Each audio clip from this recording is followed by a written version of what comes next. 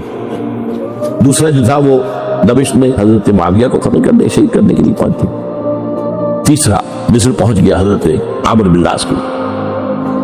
اب یہ بات اللہ کی طرف سے ہے، یہ تو اس کی مشیت ہے، اس کا فیصلہ ہے۔ حضرت علی پر وار کارگر ہوا، آپ شہید ہو گئے۔ حضرت معاویہ پر وہ وار ذرا اوچھا پڑا، زخمی تو ہوئے لیکن آپ کی جان بچ گئی۔ عمرو بن العاص کو مسجد میں کسی معمولی کی وجہ سے، عذر کی وجہ سے فجر میں آئی نہیں سکی، لہذا حضرت علی کی شہادت ہو گئی۔ اب یہ ہے اصل پس منظر، کن لوگوں نے کیا شہید، اصل میں وہ سمجھ لینے کی بات ہے، یہ خوارج نے شہید کیا، لیکن خوارج کا فتنہ سبائی فتنے ہی کا آف شوٹ ہے، اسی کے ذیل میں ہے، اسی کی ایک شاخ ہے، اسی کا ایک نتیجہ ہے۔ یہ خوارج جو ہے بعد میں بھی ان کی مسلسل جو ہے وہ جنگیں رہی ہے۔ بہرحال اس صورتحال کو یہ سمجھ لیجئے کہ یہ خلفائے ثلاثہ رضی اللہ تعالی عنہ، حضرت عمر شہید، عثمان شہید، علی شہید۔ عجیب بات ہے کہ تینوں کا نام عین سے شروع ہوتا ہے، عمر عین سے، عثمان عین سے، علی عین سے، تینوں شہید ہوئے ہیں۔ لیکن یہ کہ یہ ہے تاریخی پس منظر۔ اب اس کے بعد میں صرف آپ کو چند اشارے دوں گا، میں نہیں